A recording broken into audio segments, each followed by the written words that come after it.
ఓం హరిహరాయ నమః. కార్తీక పురాణం 27వ అధ్యాయం 27వ రోజు పారాయణము. దుర్వాసుడు అంబరీషుని ఆశ్రయించుట. మరలా అత్రి మహాముని అగస్త్యునకిట్లు వచించెను. కుంభసంభవ, ఆ శ్రీహరి దుర్వాసుని ఎంతో ప్రేమతో జేరదీసి ఇంకనూ ఇట్లు చెప్పెను. ఓ దుర్వాసముని, నీవు అంబరీషుని శపించిన విధముగా ఆ 10 జన్మలు నాకు సంతోషకరమైనవి.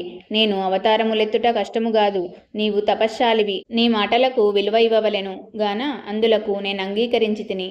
బ్రాహ్మణుల మాట తప్పకుండుట నా కర్తవ్యము. నీవు అంబరీషుని ఇంట భుజింపక వచ్చినందులకు అతడు చింతాక్రాంతుడై బ్రాహ్మణ పరివృతుడై ప్రాయోపవేశమునర్పణించినాడు. ఆ కారణము వలన విష్ణుచక్రము నిన్ను బాధింపబూనెను. ప్రజారక్షణమే రాజధర్మము గాని ప్రజాపీడనము గాదు. ఒక బ్రాహ్మణుడు దుష్టుడైనచో వానిని జ్ఞానులగు బ్రాహ్మణులే శిక్షింపవలెను.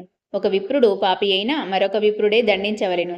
ధనుర్బాణములు ధరించి ముష్కరుడై యుద్ధమునకు వచ్చిన బ్రాహ్మణుని తప్ప మరెవ్వరిని ఎప్పుడూ దండించకూడదు. బ్రాహ్మణేవకుని దండించుట కంటే పాతకము లేదు. విప్రుని హింసించువాడును హింసింపజేయువాడును బ్రాహ్మణాంతకులకి న్యాయశాస్త్రములు ఘోషించుచున్నవి. బ్రాహ్మణుని సిగబట్టి లాగినవాడును కాలితో తన్నినవాడును విప్రద్రవ్యమును హరించువాడును బ్రాహ్మణుని గ్రామం నుండి తరిమినవాడును విప్రపరిత్యాగమునరించినవాడును బ్రహ్మహంతకులే అగుదురు.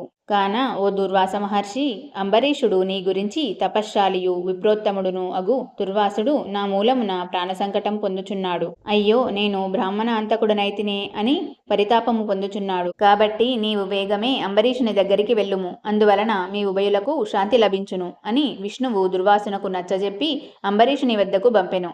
ఇట్లు స్కాంద పురాణాంతర్గత వశిష్ఠ ప్రోక్త కార్తీక మహత్యమందలి 27వ అధ్యాయము 27వ రోజు పారాయణము సమాప్తము.